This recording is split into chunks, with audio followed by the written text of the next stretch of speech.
Feliz sábado a todos. Ixi, que desânimo é esse? Feliz sábado. Eu fico esperando o sábado inteiro, fico esperando a semana toda. Às vezes vai dar aquela canseira durante a semana. Aí chega no sábado, eu fui ali, fui ao banheiro. Né? A gente geralmente não fala essas coisas meio estranhas assim, né? Obrigado. Mas eu fui e eu estava lembrando assim, gente, a gente às vezes chega, eu pelo menos sou assim, durante a semana tem um monte, deixa eu já começar a me preparar aqui. Onde é que eu tenho que ficar, Rubinho? Aqui tá bom? Aqui pode ser? Durante a semana me cansa, tem coisas assim, tem batalhas, tem atribulações, tem tribulações, tristezas, cansaço demais, etc. Aí chega no sábado, eu falo, às vezes eu chego de manhã assim no sábado, ou às vezes na sexta-feira, aí dá aquela coisa, puxa vida, amanhã tem que levantar mais cedo do que o normal. Tem que levantar cedo para ir para a igreja amanhã. Aí a gente vai, né? A gente pensa assim, aí é uma coisa rotineira, é a mesma coisa. A gente vai lá, senta, ora, canta, aí escuta a palavra, depois vai embora, etc. Mas quando eu chego aqui na igreja, quando chega o dia de sábado, efetivamente, dá uma energia, me dá uma vontade de sair cantando, pulando, etc. Assim, eu não faço isso porque eu sei que às vezes vocês já ficam até meio assustados com algumas coisas que eu faço aqui, imagina se eu fizer o resto. Né? Aí vai dar ruim. Então assim, eu já falei, não, aí eu me seguro, mas a energia que me vem no sábado me faz esquecer de todos os problemas. Eu sei que, por exemplo, eu sei de gente que está com saudades hoje, né, Luiz? E Laura, né, com saudades hoje, sei. Mas Deus tá com certeza lá com a Sara também. Nós temos pessoas que estão felizes por terem voltado, tipo o Felipe, né, Felipe? Felipe Baiano, ó, como é que foi lá na Bahia? Graças a Deus, olha que maravilha. Assim, quente que só demais da conta. Tem gente que está feliz porque a apresentação dos filhos, a apresentação de criança. Outros amigos da Argentina, os argentinos que estão conosco acá, sejam muito bem-vindos. O Johnny e a Evelyn. É isso? É isso? Eu tive um sopro aqui na frente. Me falaram aqui na frente. O Elcio está aqui com a gente, já é membro da igreja aqui, né, Elcio? Olha que coisa legal, o Elcio é amigo de um amigo meu lá do Brasil. E a gente se conhecia pela internet, e aí a gente conversando, quando foi almoçar lá em casa, a gente ligou para o nosso amigo, e naquele dia, o Ailton Mutafsi, ele falou, cara, eu estava pensando em vocês. É que nós somos pessoas muito amadas, né? A gente não pode esquecer da gente. Energia, o sábado te traz felicidade. Por quê? Porque o sábado é o dia da alegria. É ou não é o dia da alegria? Ficar de cara moada no sábado, parece que você não entendeu ainda o que significa sábado. Sábado não é dia para você se lembrar das dificuldades da semana. É dia para você se lembrar que, apesar das dificuldades da semana, você está aqui, vivo, respirando, com condições de continuar para a próxima semana. Lembra que eu já falei para vocês? O sábado é o dia, não é o dia do descanso. Dormir é bom. Nos braços do Pai é melhor ainda. É ou não é? Eu escutei essa semana ou semana passada, alguém dizendo assim, não se preocupe quando você dormir na oração. Porque a coisa mais gostosa é quando você dorme no colo do pai. Eu estava vendo ali a Sofia dormindo ali com a Sabrina, e não tem coisa mais gostosa do que o aconchego do pai ou da mãe para nos fazer dormir, para nos fazer repousar. O sábado é o dia do repouso, de um repouso muito maior do que simplesmente o repouso físico, é o repouso espiritual. É o repouso quando nós nos esquecemos das coisas que ficaram para trás? Não. É o repouso no qual nós percebemos o que ficou, o que passou e como nós passamos por elas. É o dia de contemplar a graça de Deus na semana passada e esperar e confiar na graça de Deus na semana futura. Por isso, me dá uma energia tão grande o sábado. E aí quando eu escuto as minhas crianças, eu amo essas crianças dessa igreja. Aí eu escuto, me manda um videozinho, Shabbat Shalom, hey, Shabbat Shoshô, Shabbat Shajô. E olha lá, a Sofia já viu, ela já sabe que eu estou falando dela. E aí o Hashem, como é que ela fala? Hashelele, que é Hashem Malach, Hashem Melech. Deus é rei, Deus reinou, Deus reina. Vocês nos trazem alegria. Aqui o Jefferson falou assim, é difícil às vezes tem umas ovelhas que Deus dá umas marradas na gente, né? Então, tem uns bodes às vezes. Mas a gente cuida deles também, não tem problema. Mas a alegria que nos traz saber que uma comunidade como vocês é cuidada por Deus, apesar das dificuldades, e que isso se manifesta no sábado, de maneira plena, é maravilhoso. A graça de Deus é fantástica. transformadora e maravilhosa. Hoje nós vamos ver, nós vamos estudar um pouquinho, não sei se vocês perceberam, mas nos últimos sermões, com exceção do penúltimo, no último na verdade, eu tenho trabalhado sobre o livro de Gênesis. Temos analisado um pouco do livro de Gênesis. E hoje nós vamos continuar analisando o livro de Gênesis. Só antes o seguinte, próxima semana nós teremos uma programação especial com batismo. Com a graça de Deus teremos batismo na próxima semana. Se você faltar, eu vou na tua casa te buscar.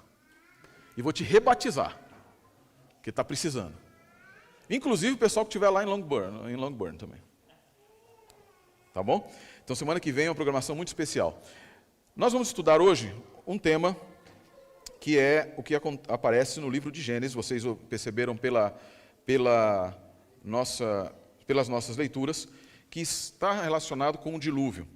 Eu não vou falar sobre a geologia do dilúvio, nem coisa que eu não sou geólogo, então eu não tenho que falar sobre geologia do dilúvio, eu tenho cada um no seu quadrado. Não é? Mas eu quero tirar lições espirituais e entender um pouco mais do texto, do texto bíblico e de algumas lições que ele nos traz, que ele nos apresenta. Deixa eu ver se está funcionando. Maravilha. Primeiro, antes de mais nada, eu queria entender com vocês assim, por que é que Deus, de repente, nos manda um dilúvio? Deus, amor, no mundo de hoje, Deus não mandaria o dilúvio no mundo de hoje. Se Deus, no mundo de hoje, tentasse mandar um dilúvio, o que ia ter de gente reclamando, dizendo que Deus não é amor? Porque eu escutei um sermão essa semana, e eu fiquei triste por esse sermão. Esse sermão de um pastor que eu conheço, ele falando que, infelizmente, as pessoas, na verdade, assim, a única coisa que eu quero pregar das Escrituras para vocês é o amor. É o amor. Apenas e tão somente o amor. Eu falei, claro, mas o amor de Deus se manifesta de muitas maneiras e Deus não é apenas unilateral. Ele não tem apenas um atributo. Ele tem... Quantos atributos vocês lembram de Deus? Vamos lembrar aqui das aulas dos estudos bíblicos. Quais são os atributos não comunicáveis de Deus? Alguém lembra? Hã? Não, esses são os comunicáveis. Os não comunicáveis, o que somente Deus tem.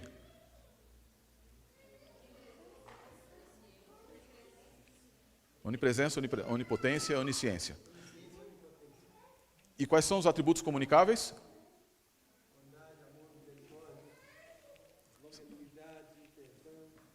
São todos os atributos comunicáveis de Deus. Misericórdia, amor. Dentre os atributos, existe um maior do que o outro, dos atributos comunicáveis?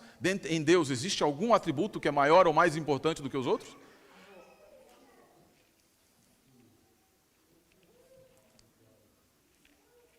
Deus é perfeito em todos os seus atributos, por isso não existe hierarquia de atributos em Deus. O amor não é o maior dos atributos de Deus, a justiça não é o maior dos atributos, todos são igualmente perfeitos em Deus.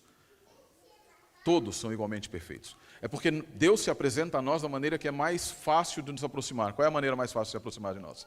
É dizer assim, faça isso, faça aquilo outro, etc, etc. Ou dizendo, eu amo você. Como é que você conquista? Perguntar, né? Está aqui? Eu ainda estou com kippah.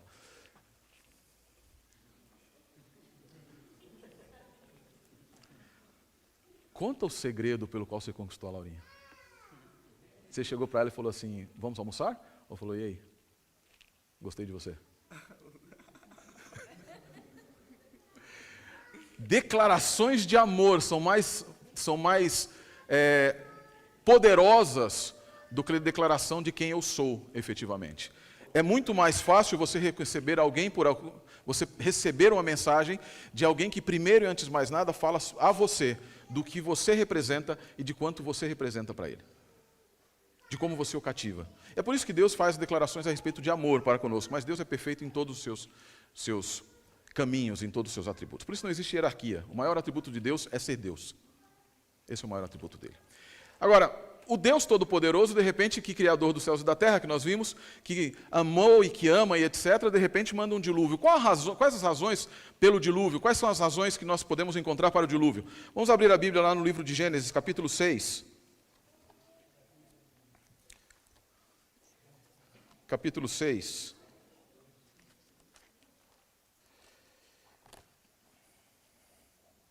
E olha que coisa interessante.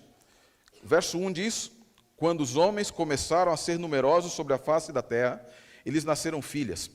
Eu achei muito interessante lendo esse texto, no texto no hebraico, que é o que está aqui. O texto hebraico vai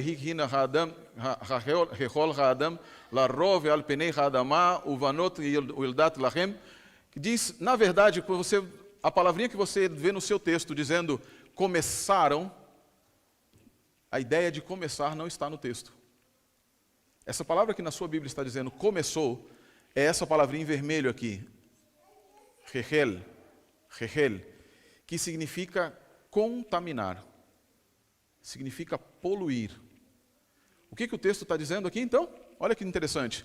O termo hebraico traduzido por começar, na verdade, significa também profanar. A ideia do texto que está aqui é dizer que as bênçãos de Deus, da multiplicação, se transformaram em maldição. A ideia não é que os homens começaram a se multiplicar, mas que o fizeram de maneira não seguindo as bênçãos de Deus e nem para cumprir o propósito de Deus. É exatamente isso que vai acontecer no restante do texto. Porque no verso 2 diz que eles viram, Vairu bnei Elohim et banot ha'adam, e viram os filhos de Deus que as filhas dos homens eram boas, ketovat, hine vaikru. E esse verbo vaikru, ele é um verbo de força, de violência. Tomaram, sem prestar atenção no cortejo, em dizer, gostei de você.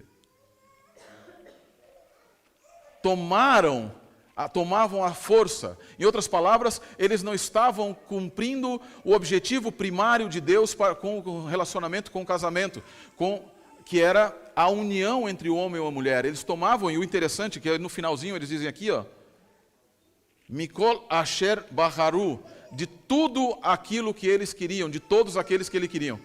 Ali é um masculino. O que vocês acham que está dizendo aqui? O que vocês acham que está dizendo? Se eles tomavam mulheres de todos o que eles escolhiam, eles não estavam,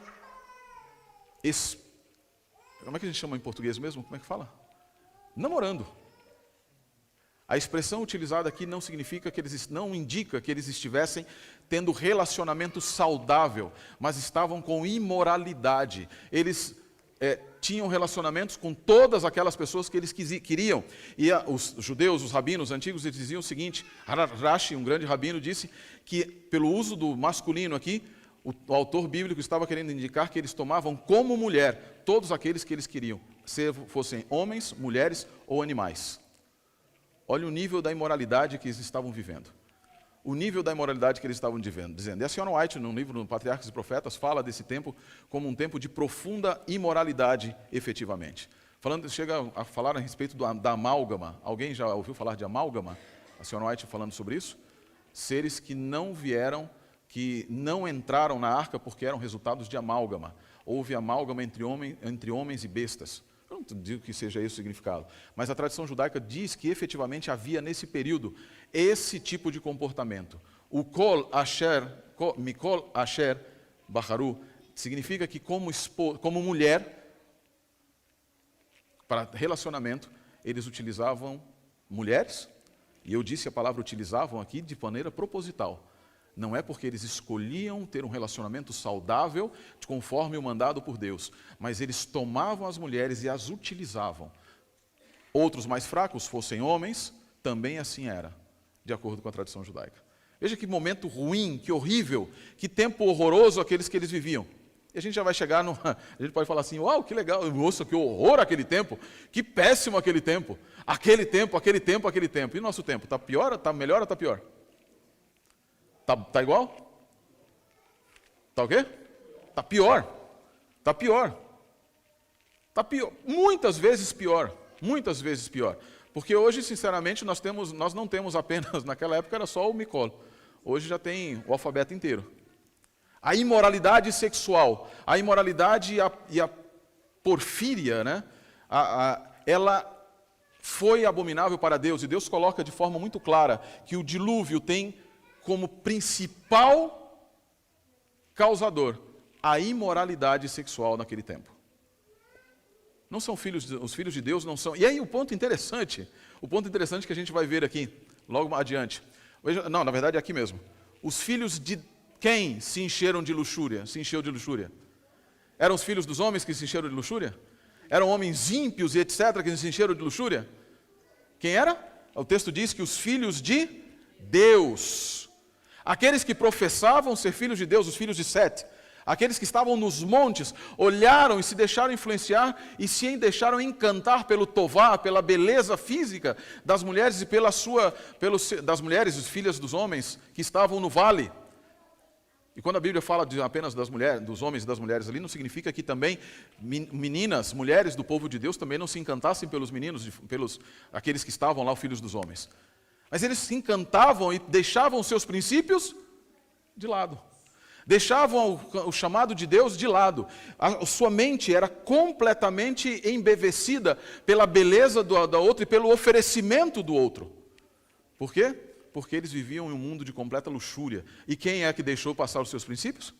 Não foram os filhos dos homens, foram os filhos de Deus. E quem era que cometia violência? Que é a palavra que aparece aqui, Icahá. Cometiam violência contra a mulher e suas famílias. Não apenas isso, não apenas cometiam a violência sexual, mas eles inclusive matavam aos outros quando as suas filhas não lhes eram permitidas.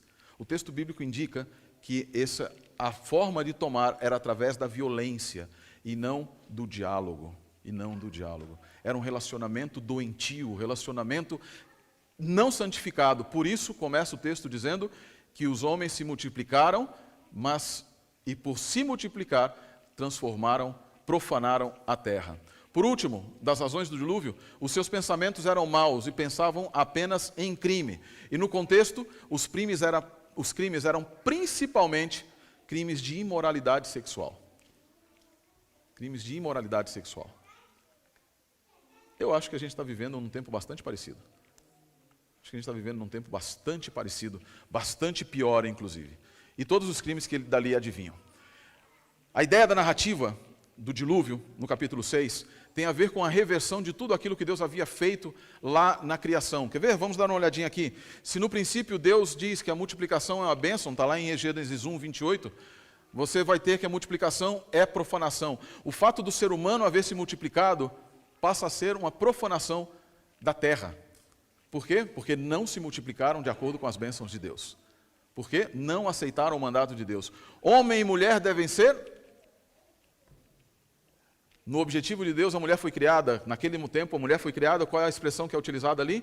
Criou para ele, no Gênesis 2, uma adjuntora ou ajudadora idônea. Eu já falei para vocês que a expressão hebraica significa estar um de frente para o outro e não um do lado do outro. Um de frente para o outro, enfrentando-se, confrontando-se, respeitando-se e caminhando em confiança, ainda que eu tenha que andar de costas. Homens e mulheres deveriam ser ajudadores. O relacionamento agora no dilúvio, na época do dilúvio, é baseado na violência. Tomavam, não conversavam. Era a exacerbação do id. Lembra do id, do conceito freudiano? Do ego, superego e o id. O id é o que eu quero agora. E era basicamente isso, o que eu quero agora. Eu quero você. Não me importa se você já tem marido, não me importa se você já tem esposa, não quero nada, eu quero você. Não me importa se você é homem, se você é mulher, etc. Eu quero você. A exacerbação da luxúria, baseada na violência, baseada nos seus desejos, é exatamente o tempo que eles estavam vivendo. Deus se alegrou com a criação. Na verdade, o texto agora nos diz que Deus se entristece com a criação. Capítulo 6, verso 7 do livro de Gênesis diz que pesou o coração de Deus. Pesou-lhe o coração. Essa expressão em hebraico a gente vai ver mais adiante o que significa. A água, ela regava a terra no capítulo 2, versos 14, e a água destrói a terra. Deus vê que a criação é boa, Deus vê a maldade do ser humano na época do dilúvio. Eva olha e vê o fruto do conhecimento e diz que ela é boa. Os filhos de Deus veem que as filhas dos homens são belas. Por onde entra o pecado no ser humano? Um dos principais meios de acesso para a alma do ser humano? No Yom Kippur, no período de Yom Kippur, no período do Aseret Yamim, que são os 10 dias terríveis, ou Yamin Noraim, entre Rosh Hashanah e Yom Kippur, é dito na tradição judaica que Deus sai do seu trono e vem caminhar sobre a terra. E ele vai aos olhos de cada um que disse que era seu filho. Não vai ao de todo mundo, mas daqueles que declararam serem seus filhos. e analisa se sua vida, o seu caráter está de acordo com a sua declaração. É por daí que surge a expressão que os olhos são a janela da alma. Através dos olhos, Deus enxerga o teu coração. Através dos olhos, o inimigo também pode ver o que como você está se comportando. Você sabe que quando quando uma pessoa ou alguma coisa te excita as pupilas, e aí as pessoas conseguem saber se de repente causaram um efeito, e o inimigo sabe qual o efeito que ele causou com você, quando colocou aquele homem bonito na tua frente, ou quando colocou aquela mulher bonita na tua frente, você sendo casado ou você sendo casada. Sabe quando você vai te trazendo, ou não, ou de repente você está andando na rua, por isso que Jesus disse, lembra? Se você olhar para uma mulher com desejo impuro, no seu coração você já, em outras palavras, a sua pupila já dilatou. Cuidado com o que nós vemos, e é por isso que o texto fala tanto de ver. Eva vê, e o que é como ela cobiça a planta, como ela cobiça a fruta, quando ela vê que ela é boa, e aceita essa ideia. Como os filhos dos homens deixam-se cair, quando eles veem que as filhas dos homens são tovot, são lindas, externamente. O arrependimento, e o que significa o arrependimento divino? Eu falei que ali uma das coisas que acontece é que Deus, ele fica triste e lhe pesa o coração. No capítulo 6, diz que a maldade do homem, no verso 5, Adonai viu que a maldade do homem era grande sobre a terra e que era continuamente mal todo o desígnio do seu coração. E o Eterno arrependeu-se de ter feito o homem sobre a terra e afligiu-se o seu coração. Deus não é como o ser humano que se arrepende de coisas que ele tenha feito errado. Vocês acham que Deus entendeu que o ser humano havia sido um erro da sua parte? Vocês acreditam que Deus tinha pensado que o ser humano tenha sido um erro da sua parte? A expressão hebraica utilizada para arrependimento significa apenas e tão somente tristeza. É aquilo que a gente chama de antropopatismo, que é a linguagem que atribui a Deus sentimentos que são do ser humano. Deus se entristeceu. Não significa que ele pensou que errou, porque se Deus tivesse pensado que teria errado, ele poderia ter simplesmente escolhido não criar. Mas efetivamente entristeceu a Deus, e entristeceu a Deus da mesma maneira como eu descrevi para vocês quando nós vimos Gênesis 1, quando nós olhamos Gênesis 1. Obrigado. E em Gênesis 1 nós vemos Deus olhando para a criação e como que suspirando. Pelo fato de que a sua criatura não iria usufruir do lugar que ele havia preparado para eles. Deus, cada dia da criação, olha e diz, que bom, é bom, mas é bom, mas aqueles para quem eu fiz não irão usufruir. Por que não? Porque encherão seu mundo, encherão sua vida de maus pensamentos. Da mesma maneira entristeceu a Deus, pelo fato de que Deus, lá no Éden, poderia haver desterrado o homem, destruído e simplesmente abandonado. Mas Deus demonstrou algo que nós estudamos hoje na lição pela manhã. Demonstrou a sua graça e permitiu que o ser humano continuasse vivendo. Mas o ser humano, ao invés de usufruir da graça de Deus, utilizou a graça de Deus como uma desculpa para pecar. É o nosso tempo ou não é também? Todas as vezes, essa semana nós estivemos num treinamento segunda-feira.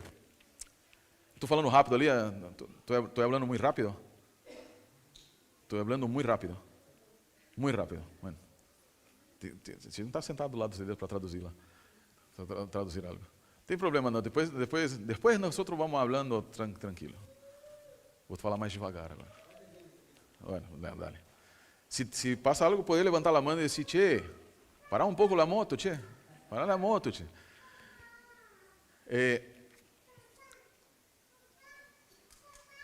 Essa semana eu estava num treinamento, e aí, em 2015, o pastor que estava dando treinamento para a gente, americano, ele trouxe uma pesquisa da Conferência Geral de 2015, eu me lembro dessa pesquisa, em que dizia quais as razões pelas quais as pessoas abandonam a fé. As principais razões pelas quais alguém abandona a igreja. E aí ele colocou lá, 5% saem por questões doutrinárias. Não é ele que colocou, na verdade foi o pessoal da estatística da GC. 5% por questões doutrinárias. 28% porque, aí colocou uma palavrinha, a hora que colocou essa palavrinha já me deu, 28% porque dizem que falta compaixão à igreja. Falta compaixão. Alguns outros, 12%, 13%, com falhas morais e etc., algumas coisas nesse sentido. Quando ele terminou, eu levantei a mão e falei assim, pastor, eu não concordo com isso. Eu não concordo com isso daí. Por quê?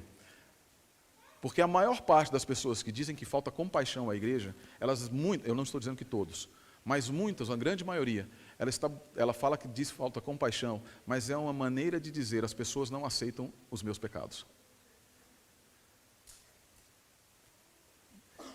É bem simples. É bem simples. Se eu atuo de maneira, se alguém, como pastor, hoje em dia a gente está vivendo a seguinte situação. Eu vou usar o Rubinho aqui. Se eu chegar para o Rubinho e disser assim, no mundo de hoje, e disser assim, brother, aquilo lá que você fez está errado. Olha, isso aqui não pode, porque é a lei de Deus, etc, etc. A primeira coisa, não é o que você vai fazer, porque você é um ancião, você não vai fazer isso. Senão eu te excluo da igreja. Mas a primeira coisa que no mundo se faz é o quê? Quem é você para me julgar? Você é melhor do que eu? Eu não estou dizendo que eu sou melhor. Pecadores se conhecem. Ninguém está dizendo isso. Então, muitas vezes nós utilizamos a ideia de que é necessário compaixão, como se compaixão fosse novamente uma maneira de desculpar as minhas falhas, as minhas más ações. Eu falei, não concordo muito com isso. Não estou dizendo que às vezes não falte amor na igreja, não. Às vezes falta. Muitas vezes falta. Mas muitas vezes quem está dizendo que está faltando amor na igreja é porque está querendo viver de uma maneira que não é a maneira que Deus quer que você viva e não quer que ninguém toque e te diga, olha, isso aqui está errado. Isso aqui está errado. Isso aqui não pode. Isso aqui não pode. É o tempo que nós vivemos, o tempo do... eu vou usar uma expressão, mas por favor, então entre aspas, é o tempo do mimimi, né? É o tempo do mimimi.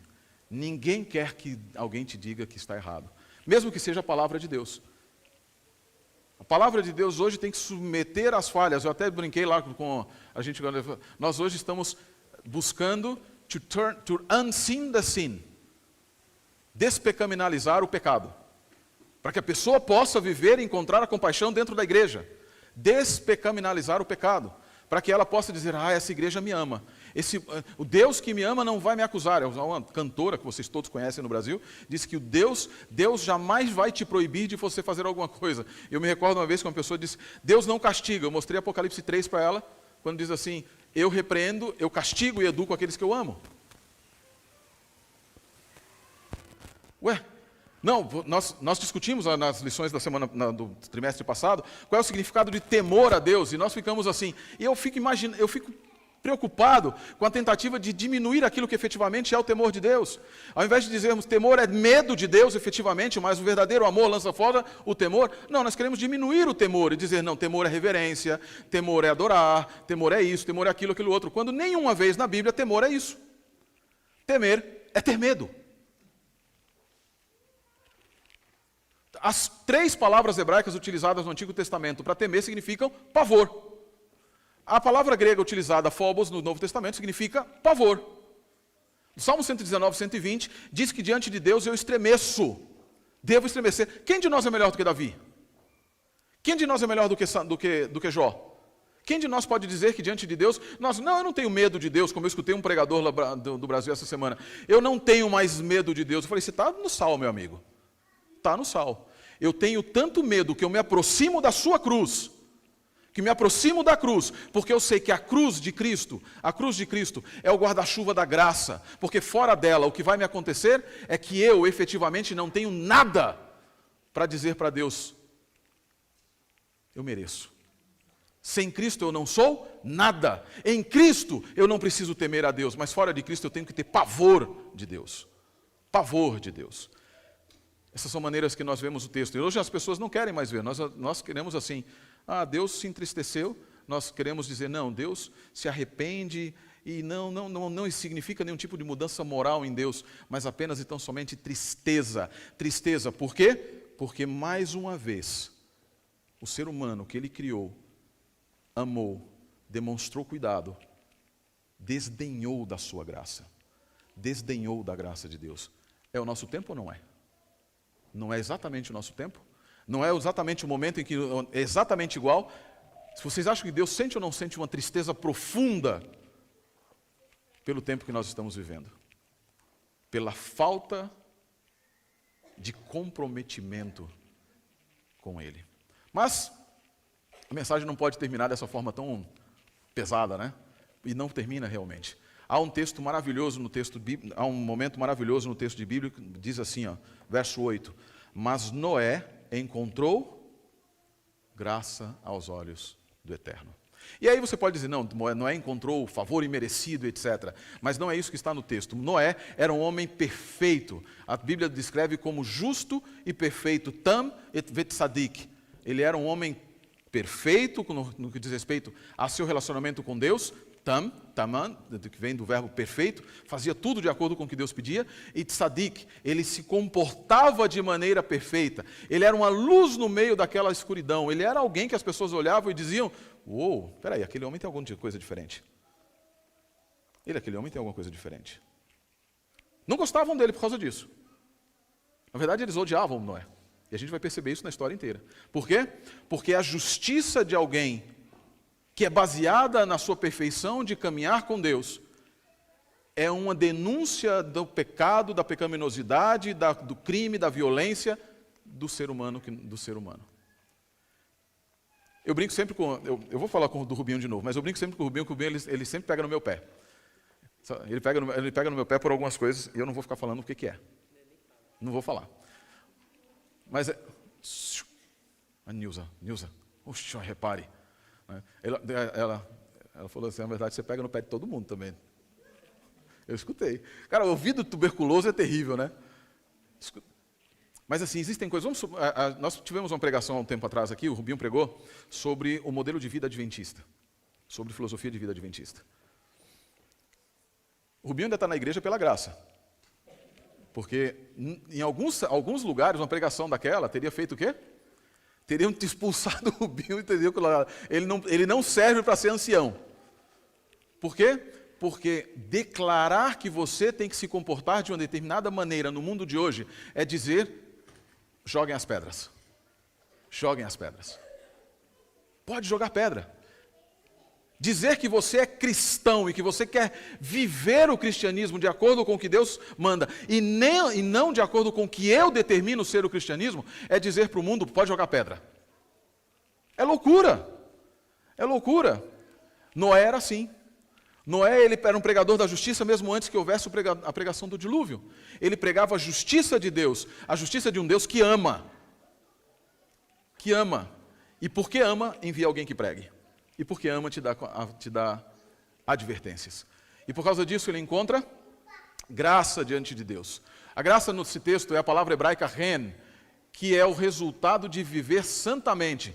Não é o favor imerecido que nós vamos encontrar no Novo Testamento, mas é o resultado de viver de acordo com as leis de Deus, em detrimento da cultura, em detrimento do contexto social. Eu sempre falo, costumo dizer simplesmente o seguinte: tudo que é politicamente correto é biblicamente incorreto.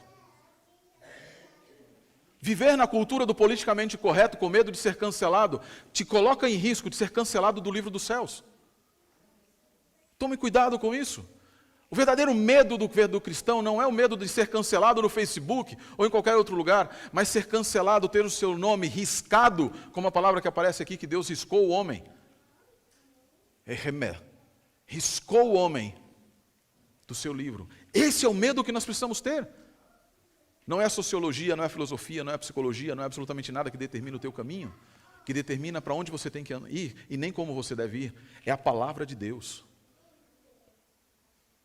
O que você tem que falar não é aquilo que as pessoas, os filósofos te dizem, não é aquilo que agrada o ouvido, mas aquilo que leva a pessoa para mais próximo de Deus. Amar de verdade não é tentar desculpar os pecados da pessoa, nem permitir que ela viva da maneira como ela está, porque você sabe que o caminho sem Cristo é o caminho da perdição. E se você diz assim, não, eu não vou falar nada porque eu amo aquela pessoa, o sangue dessa pessoa será cobrado de cada um de nós, senão será um perfeito, um pregador da justiça como Deus, como Noé. Me recordo de uma semana de oração uma vez. Eu tenho um problema com isso. Mas eu me recordo que uma semana de oração me pediram lá na escola onde eu trabalhava, colocaram assim, a semana de oração, o título era Quem ama não julga. E ninguém me perguntou antes se eu podia falar desse negócio. Pediram, quem ama não julga. Aí quando eu cheguei, já tinham feito todos os cartazes, tinham tudo assim, já tinham planejado. Aí eu olhei para aquilo, meu primeiro sermão foi, tá tudo errado aqui, viu? Primeiro, eu falei assim, de onde vocês tiraram? Eu falei assim, gente, não tem isso, não existe isso na Bíblia. Quem ama, julga conforme a perfeita justiça com os olhos de Cristo, não condena ninguém, mas diz o que está errado. A ideia de que você, porque você ama alguém, você não pode dizer porque ela está errada, é satânica. Ela vem do inferno, porque assim as pessoas estão perecendo, achando que estão vivendo em paz. Mas elas estão se perdendo. E nós fechamos os nossos olhos e calamos a nossa boca, com medo de sermos cancelados. Com medo de sermos cancelados. Noé não tinha esse medo, não. Noé foi e falou. A graça aqui não é o favor imerecido do Novo Testamento, mas a resposta divina às ações de justiça de Noé. A gente tem um costume de pensar, não, eu sou cristão e aí eu não preciso fazer nada. Não é isso? Eu sou salvo através da fé. E aí eu sou salvo pela graça. Então é de graça, não tem que fazer nada, não. Eu sento aqui e estou salvo.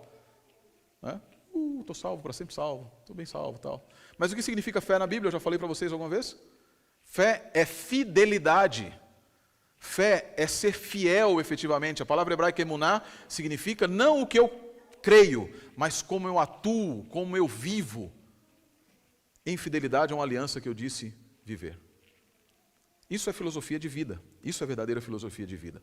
Por isso, a resposta de Deus é uma declaração de que Ele encontrou o favor. E aqui um ponto que eu acho maravilhoso. Existe uma inversão, quando na nossa Bíblia diz assim, e Noé andava com Deus.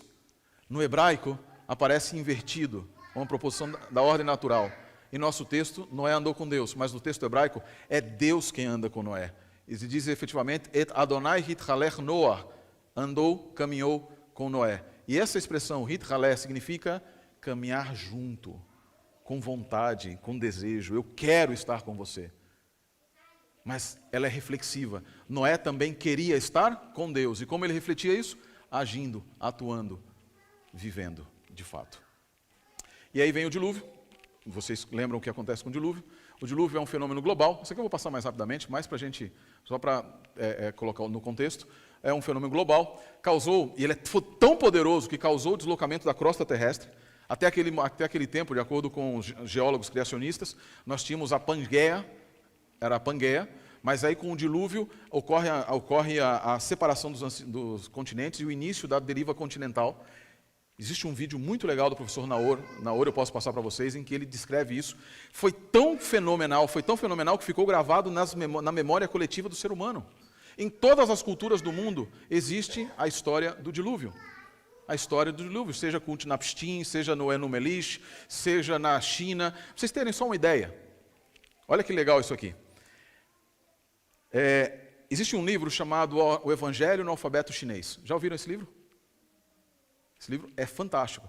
E aí ele diz, e aí tem um trecho que ele diz assim, sabe que a palavra, o sinal, eu não me lembro o nome dos caracteres, no kanji, para salvar, é a junção do sinal para 8 e do sinal para barco. Onde 8 pessoas se salvaram num barco? Aqui. E em outros lugares, mas isso é só para você ter uma ideia. Ficou marcado na cultura, aqui não, né? Lá na América, lá no Peru, você tem a história do dilúvio. Você tem a história do dilúvio. Foi um fenômeno que ficou marcado, causou diversidade do registro fóssil. Chamado modelo catastrofista, você vê toda a diversidade do registro fóssil causada por um grande fenômeno de deslocamento de águas, do deslocamento de detritos, que é o que aconteceu naquele momento. Tá? Não foram apenas os animais, isso aqui é interessante, tá? Não foram todos os animais que entraram na arca. A gente fala assim, como é que na arca pode caber todas as raças de cachorro que a gente tem? Como é que poderia caber todos os etc. e coisas... A palavra hebraica utilizada aqui significa que entraram as espécies. Não eram todos os tipos, eram espécies. Então entraram representantes das espécies. O canino, o felino e assim por diante. Não entraram o gato siamês, o gato de botas, o gato X, o gato Y, etc. Eram representantes de espécies. Isso é só de curiosidade. E para nós finalizarmos, cadê? Parou aí? O que é a mensagem de graça que nós temos nesse texto? Capítulo 8. Vamos passar lá para o capítulo 8. Capítulo 8, depois que o dilúvio acontece, etc., o capítulo 8 começa dizendo: Deus lembrou-se então de Noé e de todas as feras e de todos os animais domésticos que estavam com ele na arca. Deus nunca se esquece do seu povo. Aquele que é justo, aquele que é perfeito, aquele que busca viver de acordo com os mandamentos de Deus e com o caminho traçado por Deus, ou como a gente conversou na lição da escola sabatina. Como é que foi que você falou, Alice? Era que lá em Efésios 1, Deus havia Ele não escolheu pessoas, mas escolheu criar um caminho, um lifestyle. Se você escolhe, aí sim, se você escolhe andar nesse caminho que Deus escolheu, aí o que vai acontecer? Deus nunca se esquece de você. Deus nunca se esquece. Deus manteve e trouxe a memória. É legal porque a palavra zahar, utilizada aqui, ela significa também não apenas manter na mente, mas pronunciar. Deus, quando se lembrou de Noé, ele não apenas pensou consigo, Noé. Não, ele falou o nome de Noé na presença dos santos anjos. Ele falou o nome de Noé na presença do universo. Quando diz Deus lembrou-se, Deus falou, pronunciou, disse, proclamou que Noé era justo, que Noé era aquele que havia sido salvo, que Noé era digno da salvação que lhe foi oferecida, que Noé encontrou graça nos seus olhos. E ele se lembra também dos animais. Eu acho isso maravilhoso, chamado teologia dos animais. Deus faz aliança não apenas com seres humanos, mas também faz aliança com os animais. Em Jonas acontece exatamente a mesma coisa. Deus ama as suas criaturas, todas as criaturas. E eu acho fantástico, na verdade, quando você percebe que é uma pomba, a pomba, o símbolo do Espírito Santo, é ela que mostra que a água havia baixado, ou seja, a presença do Espírito na nossa vida, a presença do Espírito Santo voando conosco, não um corvo, não qualquer outra ave, mas aquela que representa o Espírito Santo, demonstrando que aquele que se lembra de nós, envia o seu Santo Espírito para estar conosco e atuar em nós, nos mostrando que existe salvação no meio da sociedade que nós vivemos. Isso é extremamente maravilhoso para conosco. E no final, capítulo 8, versos 21 e 22, Deus faz uma aliança com Noé e com toda a humanidade. E o que Deus diz? Eu me arrependo de haver me arrependido. Deus diz no capítulo 8, versos 21 e 22, diz: Eu não amaldiçoarei nunca mais a terra por causa do homem, porque os desígnios do coração do homem são maus desde a infância. Vai continuar sendo como era. Deus não diz: vocês vão mudar agora magicamente, etc. Não, eu vou aceitar vocês, ainda que seus desígnios sejam maus. Eu vou enviar a pomba para vocês, ainda que os seus desígnios sejam maus. Eu nunca mais vou destruir a terra, nem todos os viventes como eu fiz, porque enquanto durar a terra, semeadura e colheita, frio e calor, verão e inverno, dia e noite, não hão de faltar. Quando vai deixar de existir dia e noite? Quando Deus deixará de cumprir a sua promessa?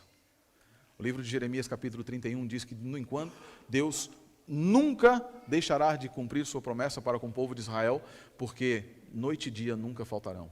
Mas na Jerusalém celestial, lá no livro de Apocalipse, é dito que nela não haverá dia nem noite.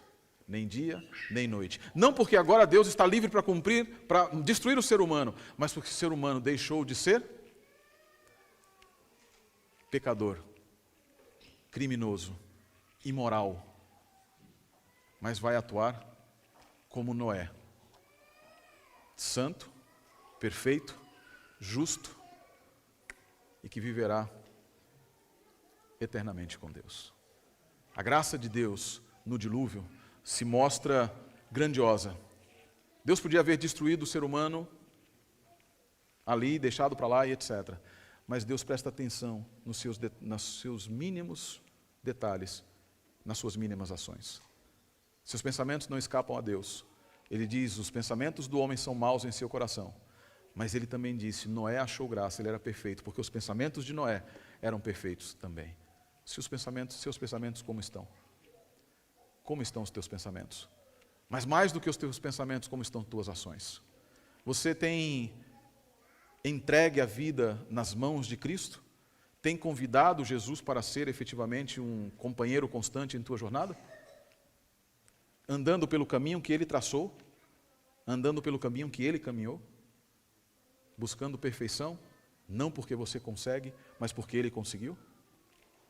É o convite que eu faço para você, para que você reflita em quão grande tem sido a graça de Deus para você, em quão maravilhoso tem sido o convite que Deus fez para cada um de vocês, para cada um de nós.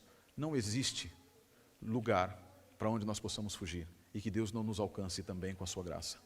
Não existe momento no qual nós não tenhamos a companhia de Deus conosco. Você e eu, se vivermos como Noé, seremos salvos como Noé. A arca é um símbolo de Cristo Jesus, que tem poder e tem lugar para cada um de nós. Quero convidar você, nesse momento, a ficar em pé, para orarmos juntos, para que a nossa vida seja, de fato, uma vida de perfeição. Não porque sejamos perfeitos, mas porque Ele é perfeito, porque Ele é justo. E a sua justiça e sua perfeição se reflitam em cada um de nós. Vamos orar?